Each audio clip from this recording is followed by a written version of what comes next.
can't buy. It resides between my eyes. Walked through the fire, came out better on the other side. See, life's like a beach if you find the sand. And right now, I feel like $100,000. You are listening to Inspired Insider with your host, Dr. Jeremy Wise. Dr. Jeremy Wise here. I'm founder of InspiredInsider.com, where I talk with inspirational entrepreneurs and leaders like the founders of P90X, Baby Einstein, Atari, now Roger Sharpe, and many more, and how they overcome big challenges in life and business. Today, we have Roger Sharpe, who's one of the most idolized people in pinball history. He's the Babe Ruth of pinball when he called his shot in 1976 to help legalize pinball. Roger was considered one of the top players in the world, and now his sons are among the top in the world also. He has worked in game licensing and marketing for over 35 years. Roger, thanks for joining me. It is my pleasure. Thank you. So I know we were having some bandwidth issues, and I want to give a special thanks to Steve Rosen for helping make this happen. And he is also one of the best three-point shooters I've played basketball with. And so I'm really excited to get into this, and since we're having bandwidth issues, I just wanted the video to show up in the beginning, and now we're going to go to the landline so we make sure all your big lessons come through. All right. Did you want to stay with this for a while until it craps out, or it's up to you? Sure, we could stay with this. One thing I wanted to talk about first is, I watched a lot of videos for you, and then the Vice video you told me about some history of pinball, you and your sons. What was so emotional for you about that documentary?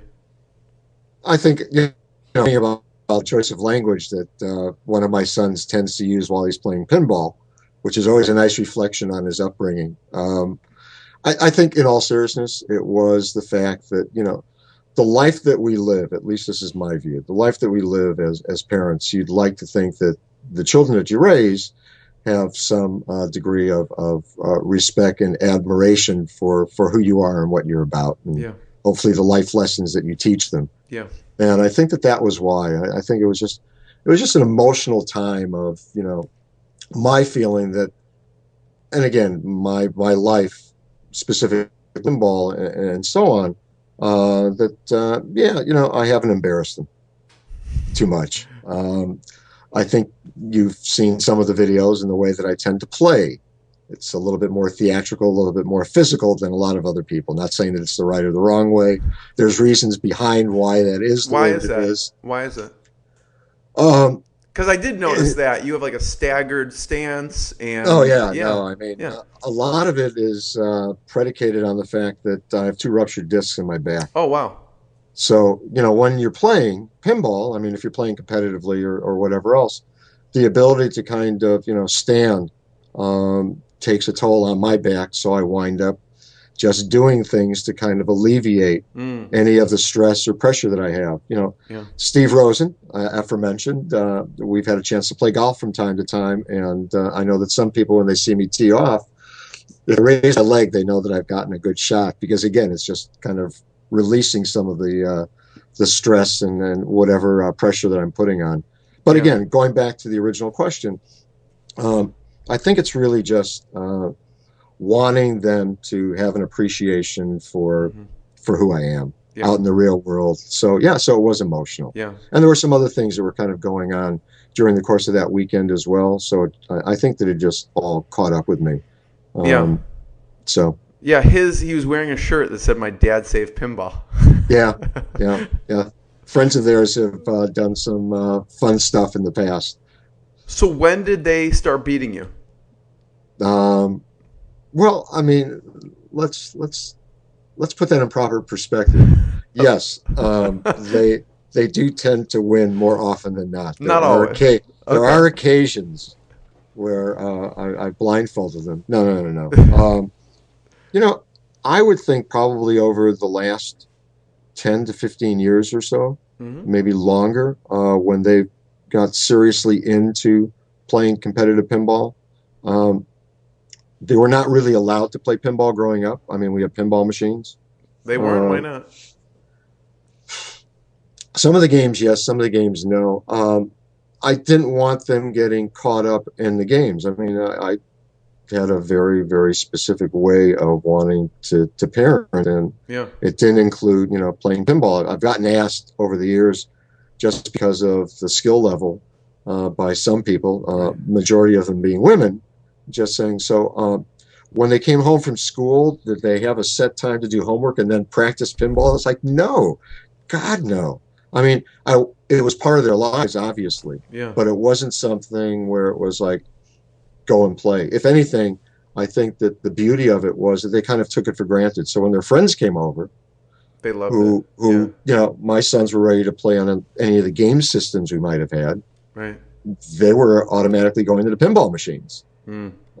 So again, I think that probably within, the past 15, 20 years, where they have really kind of achieved a higher level of game playing and game analysis. I've always looked at competitive pinball as being comparable to chess, where you're looking at the beginning of the game, mid-game, and it's really the end game. It's a question of, how do you control that board, if you will, with whatever pieces you've sacrificed and wherever that power may be in terms of how you move forward to hopefully achieve a checkmate against your opponent. The same thing, really, if you wind up analyzing pinball.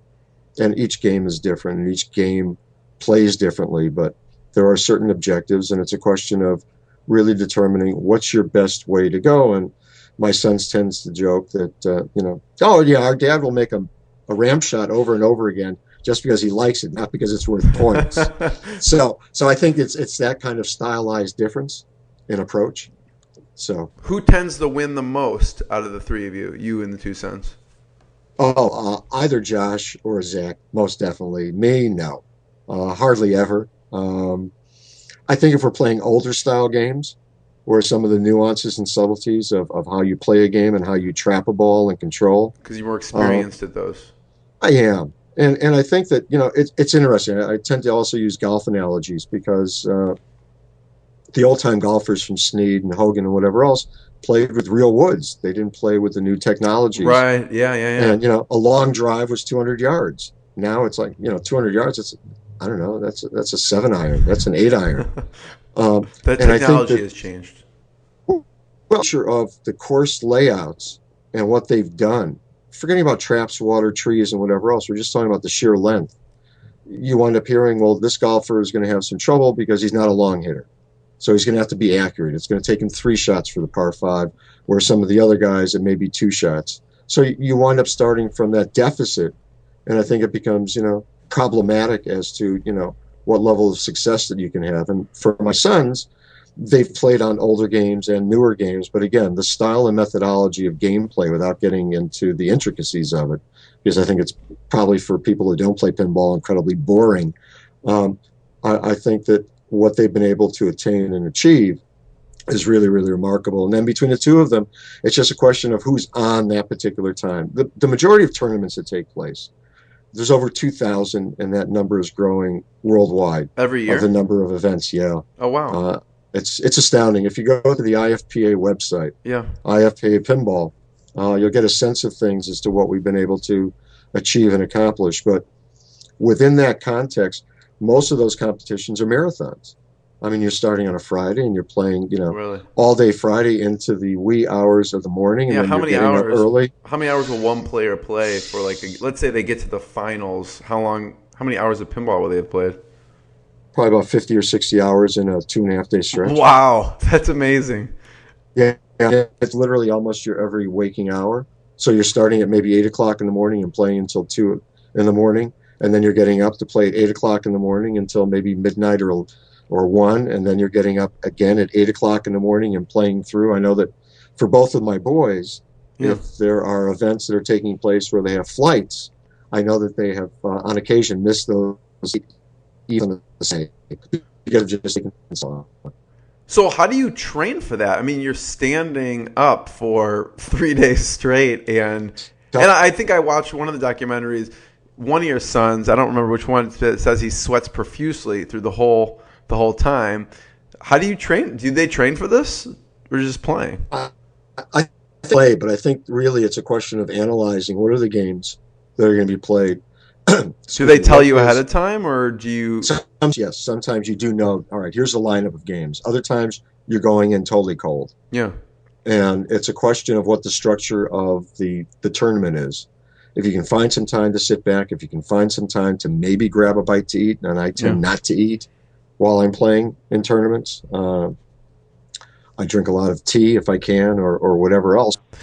And you've done some amazing things as well in the licensing world for the pinball machines. Can you talk about what's been one of the most successful or proudest licensing deals that you were able to put together?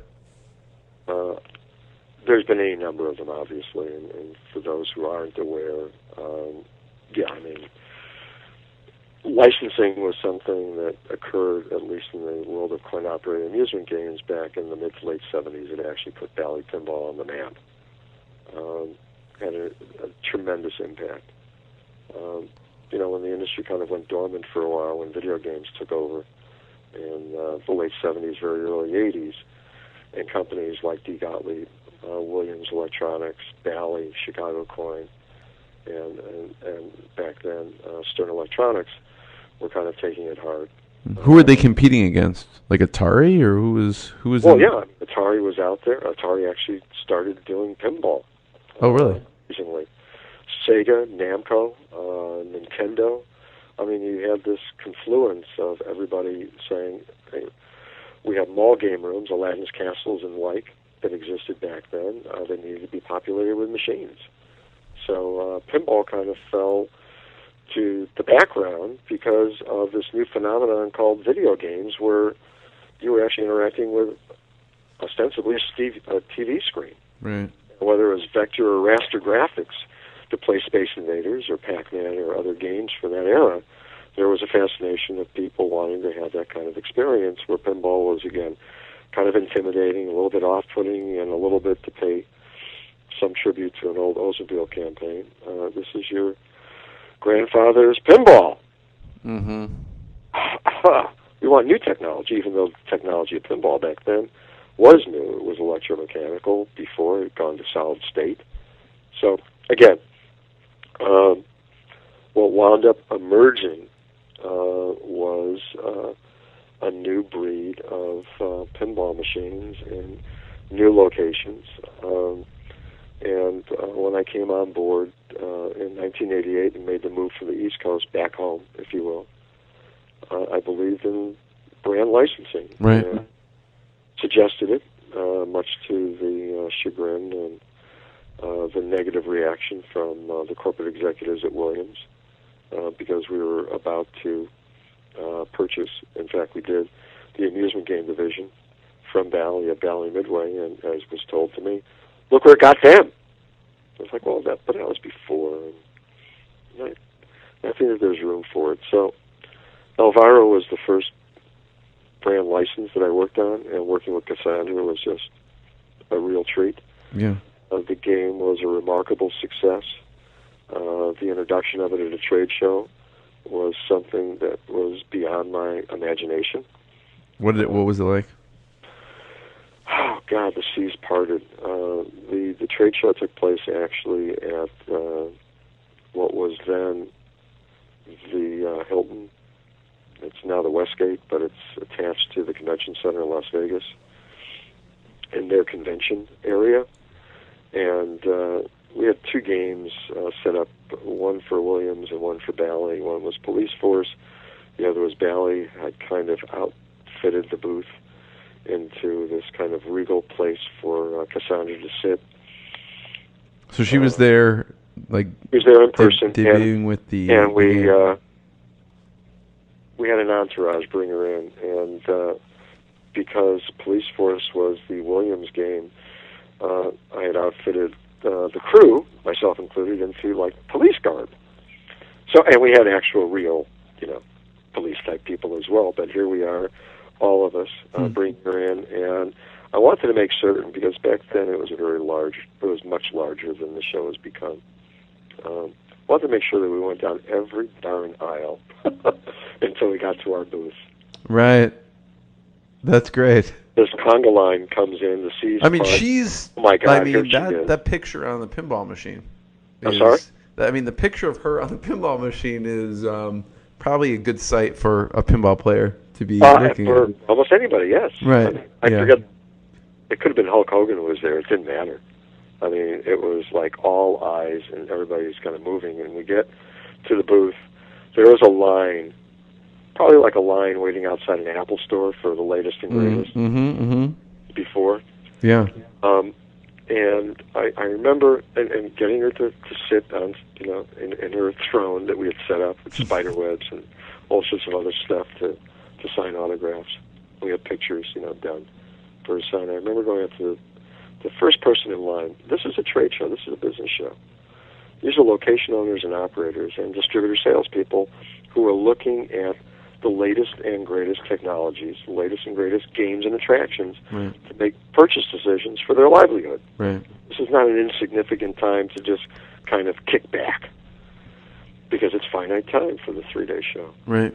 And I remember going up to the first guy and I just said, how long have you been waiting here? 3.5 hours. Whoa. Oh, okay, great. I knew I had a hit. I knew that it was beyond belief. Cassandra was marvelous to really kind of be there for everybody in line to sign autographs and just be, this fantastic person for us. So that was a cherished memory of my first license being the success that it was. That's an amazing. So that was your first license. Yeah. Wow. The first one on the video game side was NBA Jam. There's a video of you on YouTube of playing NBA Jam. Oh, you know that? Playing of it? The actual game, yeah. Of the actual of me video being game. one of the hidden characters? Exactly. Yes, I am. Yes. I am in that and also NFL Blitz. So yes. So NBA Jam only because no professional sports league had ever done a license for a coin-operated amusement game. Mm-hmm. So I had to start from scratch to get the NBA to agree. How did that work? How did you do that? It was about 1.5 years and just kind of giving them, and again, I come from a position of some credibility based on, whatever my reputation had been. Can you just send them the link to Drunk History and then they'll do a deal with you? Yeah, really, back then? That would have been good. No, but for the NBA, it was like there's this great opportunity, and this is who we are as a company, and this is who we are reaching out there. So I think those two, just because they were first and proved to be as successful. Subsequent to that, the monopoly license for slot machines for W&S Gaming, that took me 7 years to close. Wow, 7 years? Yep, but I tend to be somewhat persistent in believing in something that's right, and trying to make sure that any antiquated views, any stigma attached to allowing imagery to be on a pinball machine or a video game or a slot machine, I just want the decisions, good, bad, or indifferently, to be made for the right reasons. Yeah. And not because the thought is, oh my God, this is terrible, this is taking, lunch money from children, this is taking benefits from the elderly. The world changes. And as it changes, you try to be there to provide, wisdom and guidance and hopefully build trust. Right. So that Wizard of Oz, I take a lot of pride in being able to achieve that. And, there are any number of, other stories, other projects that I take an incredible amount of satisfaction in being able to make them all happen. What took so long with the monopoly? Why do you think it took? Oh, because there had not been licensing. I started in '91 talking to them. Mm-hmm. There was no licensed content in the world of slot machines back then. Wow. We were not a slot machine company necessarily. We were still a pinball and video game company. We were moving toward becoming a slot machine company. Yeah. But, this is pre-Wheel of Fortune. Yeah. So starting from scratch, getting the belief of the company executives that, it's working in coin-op. So if we're going to, do something, and I had started conversations with Hasbro to do a Monopoly-themed pinball machine. So the segue into the other.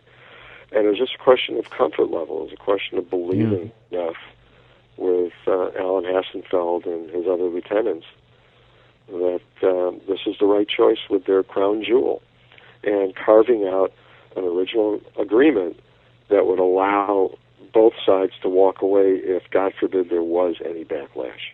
Right. If there was anything negative attached to it. Right.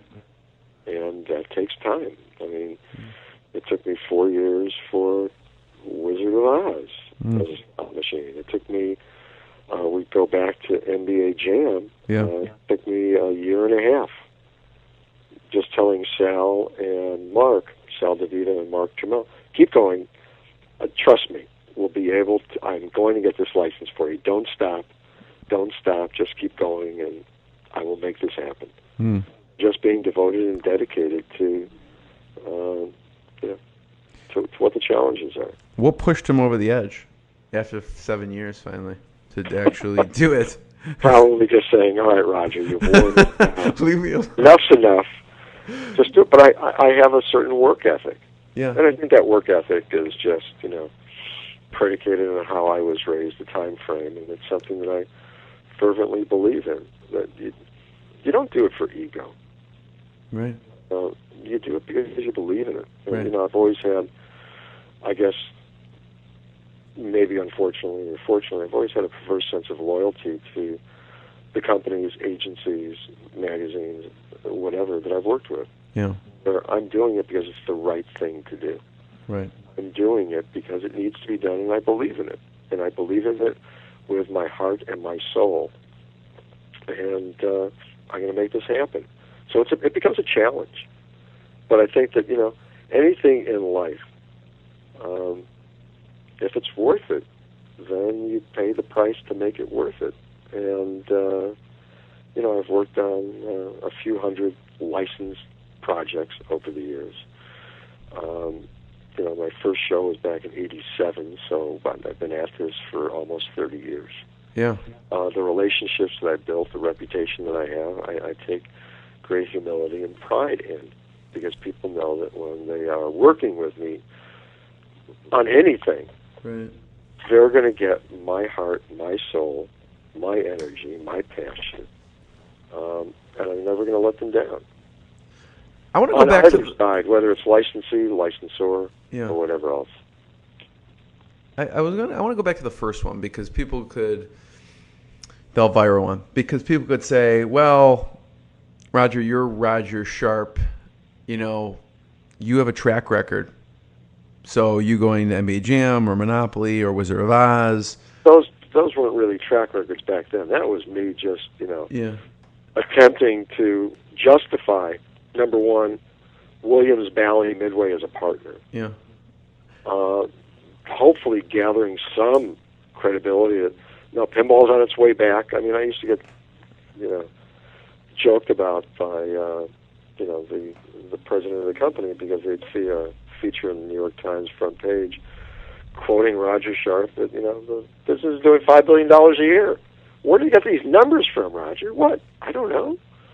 I mean, they printed it. If it's in the New York Times, it must be true, Neil, right?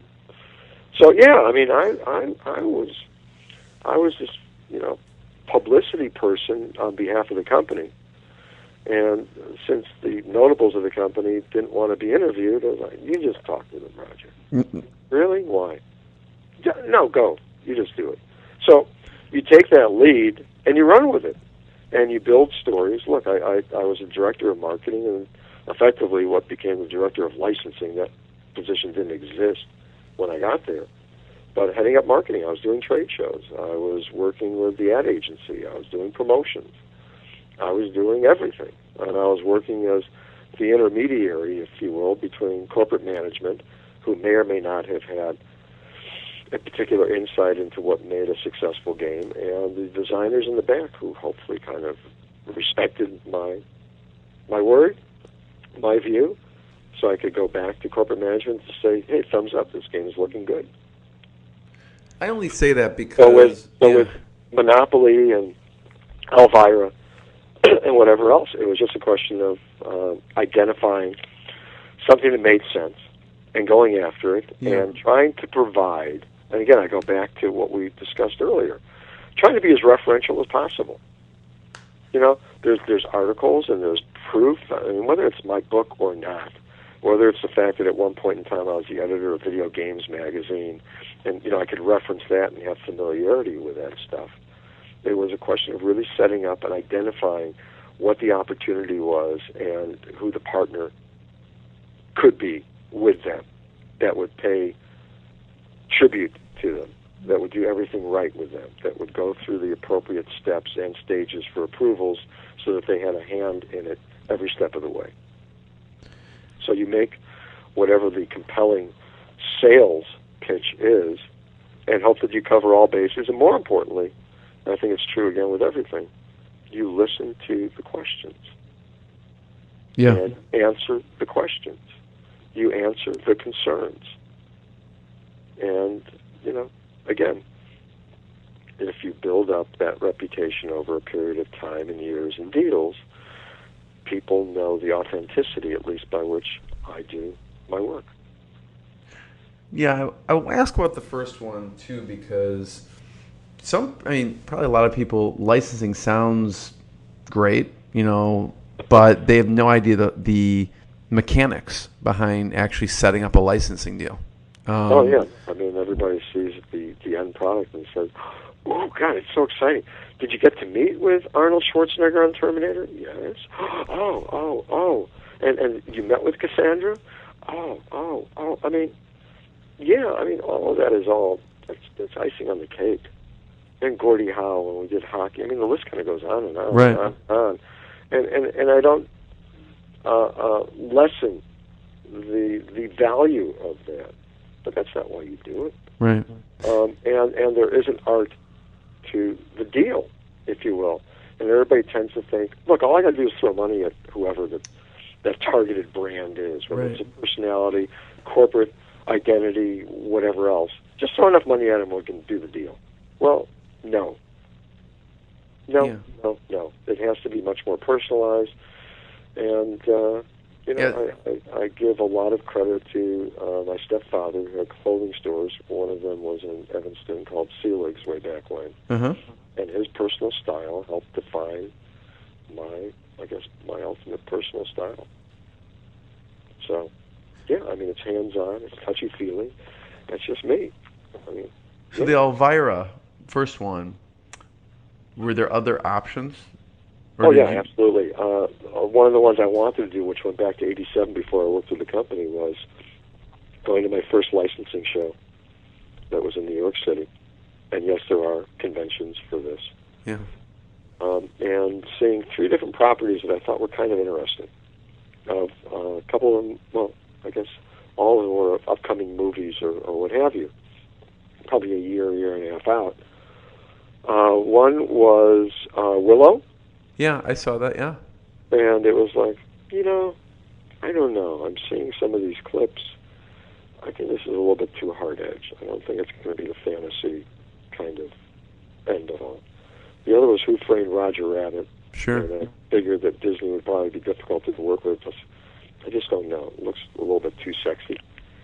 And the third was from a couple of guys who had a black and white comic book that was now being represented for the first time, and there were great plans for it. It was called, the guys were Eastman and Laird, and it was Teenage Mutant Ninja Turtles.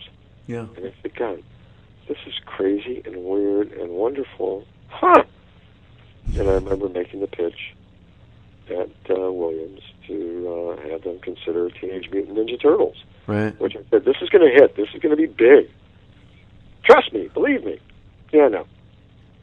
And I forgot. You have a tough job with this. You have to predict somewhat the future. You have to pitch your company, and then you have to go pitch the other company to do a deal with your company. Yes. Absolutely. Yeah.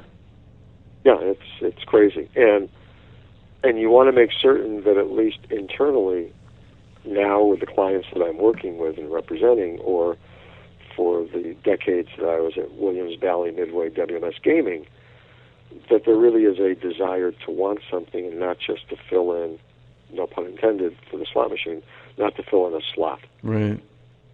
That the designers are really into Monopoly, are really into Iron Man, are into Willy Wonka. I mean, the list goes on and on. Terminator, Addams Family, Twilight Zone, NBA Jam, NFL Blitz, NHL Open Ice. I mean, again, on and on and on and on. That what I am, in quotes, pursuing is something that everybody has a specific interest in wanting to bring to life. What happened with the Teenage Mutant Ninja Turtles? They went elsewhere. Data East wound up doing a pinball, which was okay for them. Konami did a series of video games back in the day of the original Nintendo system that were very, very successful, and yep, we didn't go there. So was I mean, a missed opportunity, but it was okay. It wasn't meant to be. What did for the Elvira one, since that was their first one, what did they want? What did your company want? Well, I mean, it was interesting. And again, I mean, I don't remember specifically how. Yeah. I think I might have encountered one of her managers back then at the licensing show. And then we kind of reached back out. Cassandra was really into pinball. And really? It neat to do a pinball machine. And Bally, obviously, let's face it, the song from Tommy, who doesn't want to be a pinball wizard. The prehistory back in the late 70s with Elton John, Captain Fantastic, Wizard, Dolly Parton, Harlem Globetrotters, Rolling Stone. I mean, the list goes on and on from that era. Yeah. Brand licensing for the company. And we got to talking, and it was just like, wow, really? Let me see what I can do. Right. I think this would be wonderful. Right. And we're going internally to the various design teams and just designers. Hi, I think I can get us Elvira. Who wants it? I think it should be a Bally game because it is Elvira. And Williams has never really kind of, in quotes, stood out. Mm-hmm. In the same fashion, if you will. Right. Use that as a reference. Bally was known for having very beautiful, glamorous, over-endowed women. Right. Part of the artwork over the years. So I just said, this is Bally game. And right. Dennis Nordman and Greg Ferris stood up and said, yes, we'd love to do it if you can get it for us. And kind of, went about the way of negotiating. And, the majority of licensing deals tend to embrace financials, whether they're guarantees, royalties. Yeah, how does that, do they tend to get a royalty off of each one sold, or how does that? Yeah. Okay. Yep, that's a simple answer. If it's something where there's shared revenue, then sometimes it's shared revenue. That's part of that financial equation. Sometimes, and in the case of Cassandra, there were also games involved along with financial remuneration because she was a fan of pinball, wanted her own games. So, yeah. So it was a combination. Yeah. And it was great. I mean, I will share just an aside during the process because we're on the phone talking and kind of going through, and yes, I work closely in generating contracts and deal memos and so on. So it is multi-purpose in terms of the role that I've taken on. Right. And again, I'm not trying to jump back and forth, but there's a linkage to it. Yeah. When I was offered the job of associate editor, my comment back to the managing editor and editor of GQ was, I know nothing about magazines. You know how to type, you know how to write. Okay. And we wound up structuring things accordingly, but there was no handbook, if you will. When Condé Nast purchased GQ, and at that time I was the managing editor, and Condé Nast with Vogue and Mademoiselle and so on, they called in the chief editors. As a fashion director, it was the editor-in-chief and myself to, I guess, sit down, a meet and greet with an executive vice president of all of Condé Nast. And I remember sitting down across from this gal And I said, all right, so before we get started, let me tell you what I do as a managing editor, and you can tell me if it's what a managing editor does. Right. Because I don't know. Right. And I start with this litany of stuff, and it's like, oh my God, no, I have 8 people at Vogue that do that. I have 6 people over here at Glamour that do that. You're doing this? No. I was far outstripping what a typical manager, right, in quotes, should do, but it was like, again, there was no handbook. So with licensing, if you will, there was no handbook for me. I used to joke, and still do, that I'm there from preconception to grave. right, And that midpoint in between, however long or short it takes, think of me as a creative liaison to make things happen as effectively and efficiently as I possibly can. So if I can babysit throughout that process, that's what I do, so I keep my hand in it. And I can be protective of the people on this side, as well as looking after the best interests of the people on the other side. Yeah. So in terms of Elvira, I don't know if we were discussing a potential photo shoot, which we wound up doing. We sent a game out with a few of us to California, working with a photographer and so on, to do a photo shoot for effectively what was the pinball flyer that I was writing. Might have been a discussion about the trade show appearance and how we were going to navigate that with her hair and makeup people and so on and so forth. But I'm on the phone with one of her managers, is actually someone who became her husband. And I just remember this. So we're having this conversation, and I hesitate for a minute. I said, oh, wait, one other thing. And I'm trying to remember what I want to ask. And just out of the blue, Mark Pearson was his name. Mark said, yep, they're real. And it's like, huh?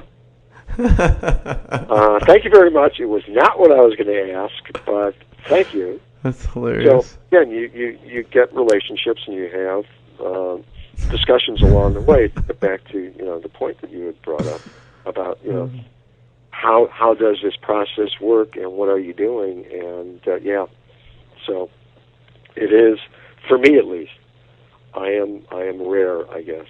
I am anomaly. There are no other people that kind of do what I have done the way that I do it. And I don't say that with any measure of pride necessarily, so much as it is, I don't know, just the only way I know how to do it. Yeah. Was the Monopoly the hardest one you put together, or what would you say the hardest licensing deal was? Well, that was a daunting task. Yeah. Absolutely, because there was nothing to work off of. And just trying to get them to embrace this notion of where leisure time entertainment was going, and where there was a unique opportunity to take advantage of some extended exposure in a way that maybe the brand hadn't enjoyed and wasn't enjoying. Something to further perpetuate the beauty and wonder and marvel and timelessness of Monopoly. Yeah. That was a hard one, but, excuse me. Bless you. I guess sneezing on the truth is my method. The Terminator. A little religious sidebar there, but anyway, I think all of them have their own unique challenges. Yeah. I've always believed that the easiest deals are the deals that are yes. The ones that I really enjoy are the ones that say no, to begin with. Because it allows me a chance to turn that no into a yes. And I have 2 guiding principles. One is, if the expectation of financials is not practical or realistic, then I can't fight that. Right. If you want X amount of dollars and it really is X minus Y, and that's the only practical way to do it, then X minus Y needs to be it. If you don't like the particular category, and I've done work in other fields other than just slot machines and coin-operated amusement games, but if you have some resistance to wanting to be part of it, well, then my attitude is that resistance needs to be based on fact. Mm-hmm. So, can't be based on, stigma or, the wrong thinking. It has to be based on the principles of it being something that you are just diametrically opposed. So there may be somebody who doesn't want to be part of gaming. We'll use that as an example. Well, for what reason? Well, because I think it only appeals to old people and you're taking their money. Oh, au contraire. No. Let's talk about reality. And the reality is X, Y, and Z. If you still then feel that you don't want to be involved with it, then I understand. If you absolutely are against or opposed to, pinball, okay, then that's the right reason. I can't change an ideology. All I can do is correct that ideology so that the reasons that you're saying it, that you don't want to go forward, are real. And there have been times that people have said absolutely no, under no circumstance, no, and suddenly they come back and it's like, okay, is that opportunity still available? Check, let me see. Because sometimes it's a confluence of timing. Yeah. Timing really needs to be there in any business dynamic. Sometimes you're too early, sometimes you're too late, sometimes you get it just right. Yeah, so you'll take a no if the money to spare, they want way too much money and it's just not possible. Oh, I've turned down things, yes, absolutely. Yeah. I've even gone back into, and again, this is my perverse sense of loyalty, I've gone back into upper management saying, I would advise us not spending any more on this. Right. I wouldn't do it because I always tended to think of it as being my money, even though it wasn't. Right. Well, let's offer them X. No, it's not worth it. Right. Offer them that. All right, fine. Let me offer it. All right, we got a deal done. Whoopee. Great. Are we going to be in impairment? Can we earn it out? Yeah. Is it really worth it? So, again, that's my level of sensitivity. How was the Terminator one? Oh, that was great. I flew out. We had a meeting set up with Jim Cameron and Larry Kazanoff, director and producer. Yeah, amazing, yeah. So we were flying out to read the script and to meet with them to see if we even wanted to do it. The original conversation I had with a fellow by the name of Danny Simon, who at that time was working with Carol Coe, who was putting together Terminator, and Danny and I had our paths cross some years earlier, which we didn't realize until we started talking. We had talked about Total Recall. Yeah. As a possible theme for a pinball machine. And the timing wasn't right. And he said, well, Terminator is coming back. It's like, wow, really? I still remember, and when he talked about how long it had been, he was like, no, that can't be that long. I still remember the hand. It's a mechanical hand. Right, exactly. It's been that long? Wow. Okay, this is like 91. So we set it up when we were flying out. Steve Ritchie was going to be the designer on the pinball, and George Petro was going to be one of the lead designers on the video game, if we were going to do them. And my comment to them, and I knew that a claim was going to be going out there as well, because they were looking at locking in the home rights for cartridges. Yeah. And just told the guys, I'm kind of notorious in terms of my dress and my style. Wear sneakers a lot. Not sneakers with a suit, but, sport coat, slacks, tie, sneakers, white sneakers. Yeah, that's my look. Okay. But I told them, I said, I want us going out, I want us wearing suits. And I said, I'm going to bring real shoes. I do actually have real shoes. I'm bringing a suit. I want you to have suits. I had to go with Steve Ritchie. Steve didn't own a suit to get him to buy a suit for the trip, because I wanted to go in being really serious. Right. And I remember, names will remain nameless in terms of the acclaimed people who were a little bit more cash, if you will, for the meeting, and we were sitting in the offices, and we had read the script and kind of knew what was going on. And at that time, in video games, there was a breakthrough that Eugene Jarvis had kind of headed up, which was motion capture for a game called Narc. Mm-hmm. I don't know if you're familiar with it. No, I'm not. I didn't see that. But it was like the starting point for the Mortal Kombats of the world and other games that used real talent. And it was a man-run unit and all sorts of other things. And George had been on that team. And I wanted him to bring some footage to show the making of video games, because we're not just doing little spritey things or whatever else. We're actually making, video. The days of Pac-Man were, if not over, at least ending in regard to what you could actually create for on-screen.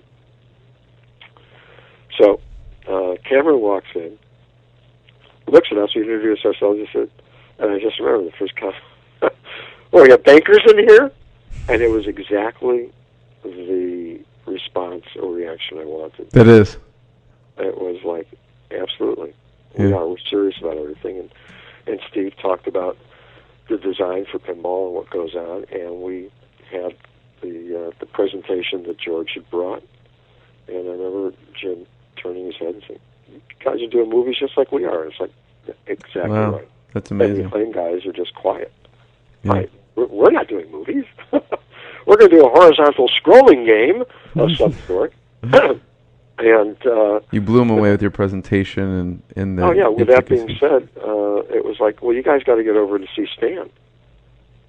We'll set that up for you guys to go over this afternoon to go to Stan Winston, because you're going to need access to stuff. Mm-hmm. And it was like, yeah, I need access to Arnold. I need access to everybody. Can we get that? And we were able to achieve the kind of commitment that we needed, I think, because we came in really serious just in our look, our approach. We're serious about making great games. Wow. That's amazing. So it worked out really well. And the games were incredibly successful, and the rest, as they say, is history. And working with Arnold was kind of cool, and we had games for the premiere.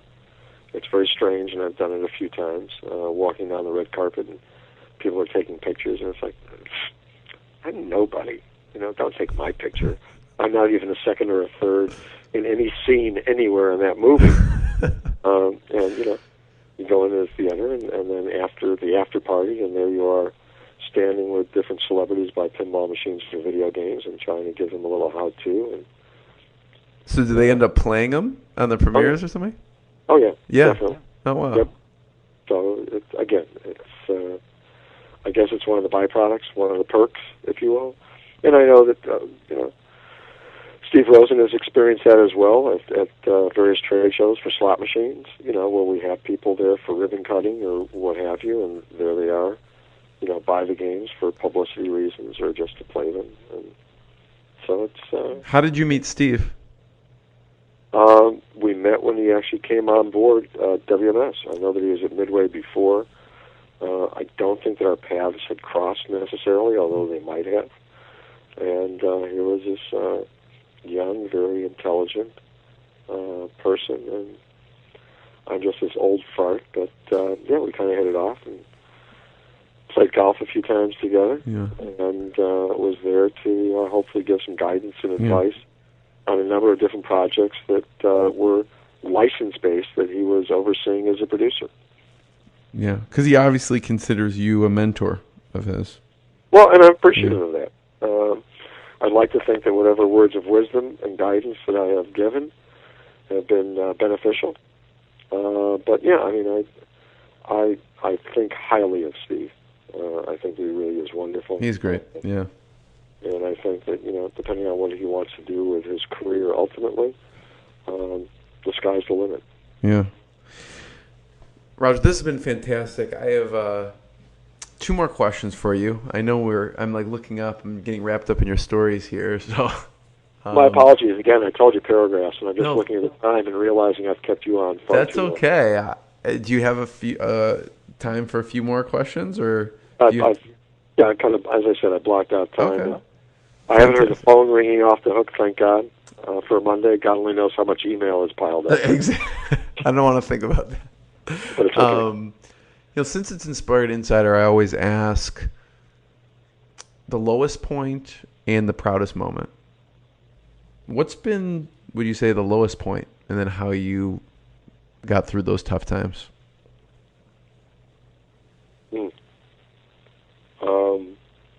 I guess I'll do things that are close to home. Lowest point was losing my father when I was 14. And needing to, find a way on your own. Highest point, the birth of my sons. Yeah. That's my legacy. My boys, I'm so proud of them. Forgetting about pinball, just proud of them and the values that they have and the men that they've become. So I guess it's all, family-based, if you will. That's the lowest you can get. Yeah, I mean, just the unexpected. My dad was very sick. I saw him a few weeks before he passed away. He was in a hospital in New York. And you don't know. I mean, there was no warning or anything else. So I think it tends to shape people when they have those kind of life experiences. And it either drops you down or it lifts you up. Right. I think that, for me at least, in the way that I've lived my life, I guess it has always been something, and maybe it goes to the heart of, how I have been professionally. The no's I have to change to yeses. Right. The preconceived notion as to who I am and what I'm about. You may not like me, but you are only allowed not to like me for the right reasons. I mean, and I know that's, nonsensical, but, it's, my mother used to joke, if I say black, you say white. I said, well, there's gray in the middle, Mom, as long as the gray in the middle is right. So yeah, I think that it made me You think it toughened you up at the time? Oh, That's yeah, really tough. It has to. I think when you lose a parent that early in life, that it absolutely shapes you in a way that maybe you wouldn't have been shaped before. And I count my blessings that the man that my mother found to marry after my dad passed away was incredible. It was wonderful. I mean, I used to dream about the fact it wouldn't have been great to have both of them simultaneously. I mean, I was blessed. And again, going back to, what's the proudest moment, it's the uncertainty if you really have a desire to want to be a parent, and maybe some of that was driven by my growing up, the way I grew up, in terms of losing my father, of wanting to have a family, wanting to continue, the lineage. Yeah. And not knowing, I didn't know if I could. Didn't know if my wife could. Right. And being blessed with having the birth of my sons. Oh, yeah. And being there. Yeah. Yep. I mean, work-wise, obviously, there's other things that come into play. What's been the proudest work, business-wise, for you? God, I don't know. There's been so many. I think surviving and enduring early on. Well, talk about what's late. Yeah, what are you working on lately? Well, I'll get to that in a second. Okay. Because I tend to think of it as being more self-serving. But I think that, there was a point in time, again, this somewhat, not a rude, but somewhat naive person out of the Midwest working at NWR. The account that I was working on was AT&T, and a couple of other accounts as part of the promotions and exhibits group. And working on a project that I thought was just absolutely incredible, and sitting in a pitch meeting, and they didn't like it, and a fellow by the name of Dave Iden, because I went back to my office crushed. I don't know, 21. And just, I'm good. Great, they don't see it, they don't recognize it, and Dave kind of took me aside, and it was something that was a difficult lesson to learn. And again, depending on the career path that somebody has, he said, look, they don't know anything. Don't worry about it. It's not you. It's just they didn't like that idea. Right. And you have to be able to separate going forward. Whatever the idea is, whatever the output is, whatever you're thinking of creatively, that they're not attacking you personally. Right. And I was like, wow. Okay, I can do that. Mm-hmm. People tend to take things personally.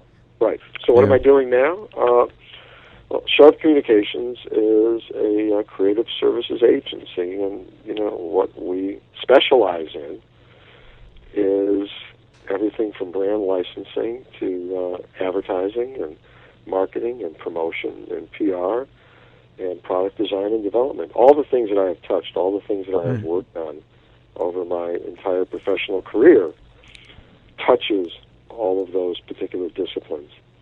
So I have a range of clients and a number of different projects, and I get to babysit them all, and as you've suggested, go through that arduous process of however long it takes. Can I track down the right folder? God, they want such and such. Okay, how do I get to that guy? Right. How do you get to these people? For Flappy Bird as a license. How do I track this thing down? Versus the ones that are easy. What's the one that you thought was the toughest that you actually, like, just tracking the person or whatever? Oh, one of the toughest, obviously, and admittedly, would have been Willy Wonka. Uh-huh.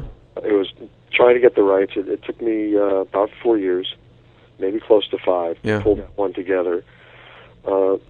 Tracking down, let's see, the studio that produced the movie. Did they have? Nope. All right, David Walper and Associates. All right, let me try to reach that. Wow. Talking to some assistant to say hi. Oh, no. It has to go back to Lizzie Dahl, Roald Dahl's widow. Okay, where is she? My gosh. The UK. All right, let me reach out to them. Let me do this. Let me do that. I mean, this is what I want to hear. Yeah, I want to hear the nitty-gritty stuff. So it was, all of that initial whole work, if you will. Yeah. Just digging up the ground and trying to get some firm stances to, all right, where can I start planting my seeds? Where can I start to grow this so that maybe we can get it done? Yeah. And eventually Warner Brothers came on board with the project and got to turn a no into a yes. And the net result, and I know that it is still a core brand for what is now known as Scientific Games. It's a core brand for them. I take a lot of pride in the fact that they never would have had it if I hadn't been there.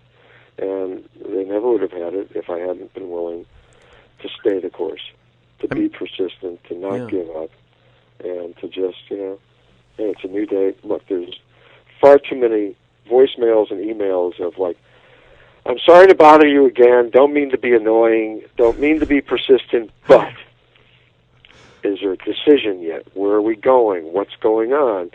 And sometimes people are difficult to track down. Right. During the course of a year, there are any number of trade shows and business events, and God only knows what, where the people who have said, we'll talk next week, suddenly next week becomes next month. Right. Or next year at the trade show. Or next year. I mean, I've been working on some projects for a current client that I began back in June, where I'm now reaching closure on the first couple. Right. Oh, that's what, 8 months? 9 months? Right. That's insanity. But it isn't. It's something that I thrive on. And my only hope is that the clients that I work with have an understanding of, the task at hand. I have also had situations, and this will remain nameless, 4 projects where everything up front is great, and the final approvals are the pain. All the red tape and stuff. Oh, I've gone through 2 and 3 years of back and forth, back and forth, back and forth. Jeez. Of, oh my God. And even to the point where I've had situations where it's like, God, we really have an interest in wanting to pursue this. And it's like, nope, don't want to. Don't want to do it. Going to be too difficult. Don't know what you're getting into. I prefer us not to do that. I've already worked with them on a couple of things. I'm just telling you ahead of time. Right. I'll save you 7 years. No, I'm just kidding. Yeah, something like that. Truly. But again, I mean, it is the art of the deal. It is relationship. Yeah. Because that's really what it boils down to. Ultimately, it's building that trust. Do they trust what you are saying? If I'm going into a category for the first time as a licensor or a licensee, okay? Yeah. And let's look at it because I've been on the other side of the fence as a licensor. Mortal Kombat, we had an incredible program. You know, feature movies and action figures and hats and T-shirts, you name it. But you don't want to feel like you are being taken advantage of. Right.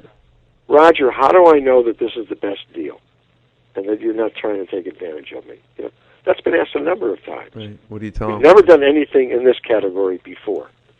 How do I know that this is good?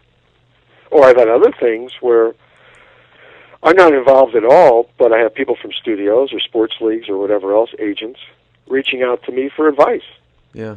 Roger, can't tell you who the partner is, but this is kind of what they're offering. What do you think? Yeah. Well, I think you can do better. Yeah. And this is what I would advise. People just don't know what's good for Right. certain things, right? And again, not being anyone who was complicit in any way, shape, or form. It was like, hey, they asked for some advice. It doesn't impact what it is that I'm working at or any of my clients, and whether I have anything that is strictly and significantly set in stone where it's a non-compete in a category. Let me give some advice. I know when we turned down, we being the company known then as WMS Gaming, it was like, God, we did 2 pinball machines with Cassandra. Both were incredibly successful. She is game and open to do a slot machine. Yeah. Cool. Let's see what we can do. This is going to be great. And we turned it down as a company. Didn't want to do it. Really? Well, they were approached by some others and asked my advice. You know, what do you think of these companies? And I was like, yeah, these are pretty good. Okay. And then, a few weeks later, a couple of months later, you wind up hearing from Mark and Cassandra. They made this offer. What do you think? No way in hell. This is what it should be. So you get close to the... Well, what happens if they say no? Look, all you're going to do is you're not demanding. You're asking. This is part of the negotiation. Right. If they say no because you're just asking a question as to, would it be possible to get more or different or better, well, then how is it going to be when they're going to do creative? I mean, might as well know that up front. I don't think that asking for anything different is terrible. Right. I mean, if I'm going to buy a house, if I make a lowball offer, it doesn't necessarily mean when they say no that I'm out of it. Right. Maybe they'll come back and say, hi, I'll take $5,000 off. Right. Ooh, good. Now we're having some fun. This is going into a department store where the merchandise is labeled and that dress is going to cost $490, or you go to the salesperson saying, you know what, my wife here really loves that dress. I'll give you $300 for it. I mean, this is not, a foreign country where you wind up... The worst thing is they say no. Haggling. Right. So yes, I mean, I think that becomes a real dividing line when it comes to trying to secure relationships.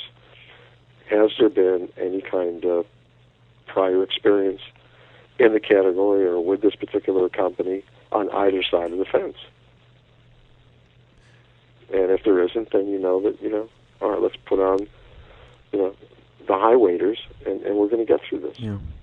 So what kind of companies come to you now? Is it slot machine companies or what? I am working on behalf of a slot machine company. I have worked in the online space with some providers. Many of my clients are coin-operated amusement game clients only because I've been around that for so long. Right.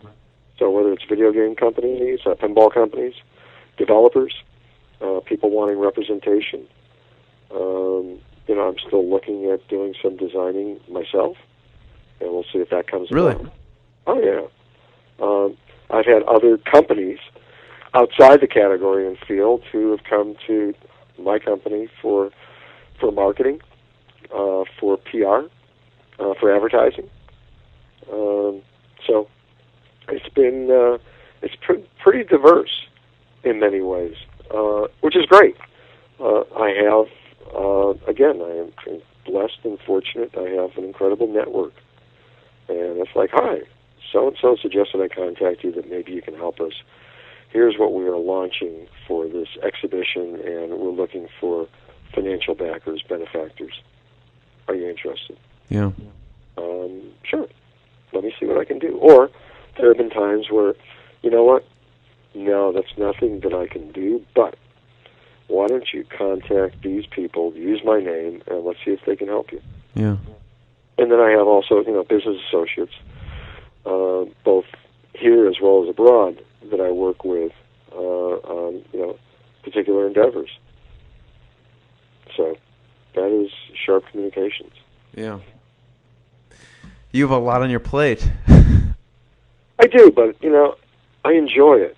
And, is there an overlap with some clients who are in the same category but working on different projects?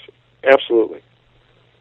But, again, I've built up enough trust where everybody knows that I'm not going to reveal anything from one client Right. to another. You keep it confidential between clients. And I do, and more importantly, everybody also knows, depending on category, if somebody is desirous of a particular license, ask me first, because I've had situations where it's like, Roger, we're just thinking that we'd love to get Y. Yeah. You can I got to tell you something. Yeah. You can right tell me now, terrain. I already have somebody wanting Y. Hmm. If they fall out, if things don't happen, I will absolutely come back to you. You're second in line. Yeah. You're third in line. You're fourth in line. And I don't want to feel like I'm a deli counter, but there have been occasions where that has been the case. That's a good position to be in, right? I think so. Yeah. I've had a situation truly where somebody, again, one of my clients, who questioned because there was a brand that came out from a competitor. I was like, I got this phone call. And I was like, hey, what the heck's happening? I thought that we were going to get it if so-and-so wasn't going to get it. And I was like, well, if you look closely at it, the people who developed it that I did the license for are the ones that actually have the license. They went to a different manufacturer. So I wound up getting an apology. All right, you're right. You're right. I said, no, I never betray you. So again, sometimes there's a delicate balance of it, but I'd like to think that over the years I've come up with, the correct approach to thrive and survive on behalf of my clients. I mean, that's valuable just to kind of know the terrain. If someone wants a certain thing, you can kind of gauge from the relationships you had, this is a great company to work with, or this will take X amount of time, or if you've seen certain things with your experience, that could come in very handy for a company, I would say. I think so, and truly all I ask of a client that is desirous of a particular property is I want a business plan. Give me what the financial parameters are. What's your time bucket? What kind of rights do you need? Yeah, because it's your reputation also. Right. And I want to know that, what they are doing is something I believe in. There have been some times where somebody has wanted something. It's like, I'm just not comfortable with doing this. Yeah. Or going back to the potential licensor and just saying, hi, I'm not going to do it because I just don't think the quality is going to be there. I don't think that the support is going to be there. So if you wind up getting pitched by somebody else or whatever else, just be forewarned. Yeah. But, I mean, I want to be, and again, I don't think that it's vanity or anything else. I want to believe in everything that I am going to be touching. Yeah.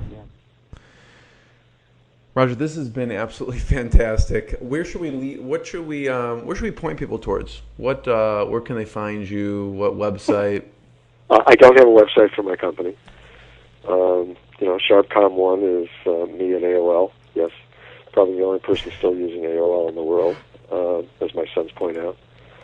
I mean, I don't know. I'm around. I'm available, potentially.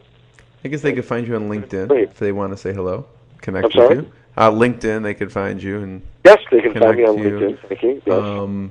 What lesson should we leave people with? I mean, we talked about a lot of different things. I think the lessons, Yeah. there are life lessons in regard to what you have done so well with some of your other interviews, and I'm just this kind of blip off on the side with some very strange category, a product that has somewhat defined my life. Right. I think the only suggestion and advice that I would offer would just be true to oneself. Yeah. You have to find some satisfaction in your life. And I know that some people are totally focused in on the money. And I don't negate that. I think that that's great. But at the end of the day, when you kind of look back, have you accomplished and achieved what you always wanted to do? Within reality, look, I'm beyond the point of running in the Olympics or being a professional baseball player or being a professional bowler. Those were great things, and if the skill and talent level had been there at some point in time, I would have pursued it. But I think that sometimes we find ourselves hopefully doing things that give us satisfaction. At the end of the day, there's a level of enthusiasm and excitement. There's a sense of satisfaction that you've actually done something that day that was meaningful, even if it was a small step to multiple steps. Just take pride in the excellence of what you can achieve as a human being. I think that really is, my guiding principle. Yeah. I was talking I know it's old-fashioned. Yeah. I know it probably doesn't work anymore for people, but I think that, you have to have a certain level of morality. You have to have a certain value set that defines who you are. I don't care if that means that you're not the best plumber in the world or the best electrician, but you're going to do the best that you can do on every job that is given to you. And, if there's something that's more meaningful in terms of being a doctor or an attorney, that you're going to take care of your patients and clients to the best of your ability and see it through so that they deserve the kind of care that they deserve. Yeah. I think it transcends, I guess is what I'm saying. Yeah. If that's meaningful at all without being too philosophical or Sure. thinking as if I'm somehow pontificating, which I'm not. No, not at all. No, I appreciate that. Steve, I was asking Steve, I'm like, what should I be asking Roger? What's some interesting things? And he says whenever you have a meeting, you'll lay candy on the table. Yes, I do. What's that about? All right, so years ago, and less so now, fortunately, I used to go to many different trade shows. Yeah. In a variety of categories, and it goes back to my days at GQ, where I was covering a lot of different fields just out of curiosity. Right. Many of the subjects I was writing on, some of them I was assigning, but I was there at a point in time where, and this is not necessarily not wanting to be politically correct, but GQ when I got there was a gay trade magazine, basically. Right. And I was there at a point in time to really kind of change its course and turn it into a men's lifestyle magazine. So in doing that, kind of really looking at the front and back of the book, as well as the middle, and coming up with features, subjects, and so on, from investing to grooming to travel to the types of audio systems you may want, and I know that term is no longer used, so my apologies, or the type of car you want to drive. I mean, all of that became part and parcel. So I wanted going to a lot of trade shows, and that kind of continued as my career kind of continued as well. And there was one occasion at one point in time where I was at a trade show, and you're walking floors for however many days, hours. It gets dry. I mean, if I'm at a consumer electronics show, as I used to do years and years ago, all the moisture in the air is just sapped by all of the product that's on the floor, from TVs to so on. Right. Computers and all the rest of it. So I'd always have some candy in my shoulder bag. because during the course of the day, just a couple of little pieces of gummy bears or whatever else. I was in a meeting at, again, one trade show, however many years ago. I'm at the end of a table, and, the discussion is going on, and the person at the other end of the table is talking or whatever, and I very delicately, lightly reached down to the floor to my bag and went through to find some candy. And I got some candy. I thought that I had not made too much noise with the crinkling of plastic or whatever else. And I'm going to put some candy into my mouth unexpectedly from anybody else, not being anything. And I guess the person was talking. Just as I'm about to engulf about 3 or 4 gummy bears, I said, "Oh, did you bring enough for everybody else?" And, 6 or 8 heads all turned to me as I am engulfing my gummy bears. And I said, "Oh, okay, sure." And I broke out, some of the candy that I had, passed it around. Everybody loved what I had. It wasn't packaged. It wasn't like, packaged stuff that you would find at a drugstore or whatever else. This was gourmet stuff. Right. And we can get into a whole discussion about that. But word kind of traveled. Again, small worlds that you wind up traveling in depending on what your field of endeavor is, and suddenly it was Roger as a candy guy. Mm. So, yes, I do candy runs. I actually just did one. I'm going to be in New York next week for Toy Fair. And I did my candy run to Woodfield Mall. I will do a plug for Get Happy. It's just across from Rainforest Cafe. Marvelous candy in bins. Love it. And, I did my candy How much run. do you have to actually buy for your meetings for this toy convention? Probably want to ask Steve on that, but I spent this last go-around upwards of over $40 worth of candy. Okay. Nice. So I have multiple bags of things, different flavors, some sours, some sweets, some new things. I always try to bring something that's new. Yeah. I'll do a little bit of world market because some of it is already packaged and wrapped. I know that there are some people that Right. from years ago with SARS and everything else do not really appreciate my reaching into my bag, even though I may do it for myself and engulf. Right. Would prefer not to have anybody touching anything. It's like, that's fine. Right. Up candy as well as freeloaded candy. So. Well, I had to ask that because he said that. I'm like, well, that sounds interesting. Yep. So that's how it all happened. Again, a selfish little thing done quietly, I thought, and having an entire table turn and saying, "Okay, what do you got?" Yeah. And then meeting, I do remember this, needing to go out somewhere because I had run out of candy. Wow. And needing to find a place, and I did. Find a place that had the kinds of candies that I wanted personally, because everything is personal for me when it comes to my candy selection. So, yeah. It's got the mustache, the glasses, sneakers, and candy. That's me. Love it. Thank you so much, Roger, from going from just wanting your own pinball game to what you've done is pretty remarkable. So I really appreciate you taking the time. Well, it's my pleasure. I wish that the Skype stuff had worked longer for you. I'm appreciative of you having the interest and desire to actually want to talk. And hopefully one of these days, although it won't be on a basketball court, we'll have a chance to actually get together in person. Maybe over a game of pinball. There you go. You're on. Thank you so much. What I got, you can't buy. It resides between my eyes. Walked through the fire, came out better on the other side. See, life's like a beach if you find the sand. And right now, I feel like 100 grand.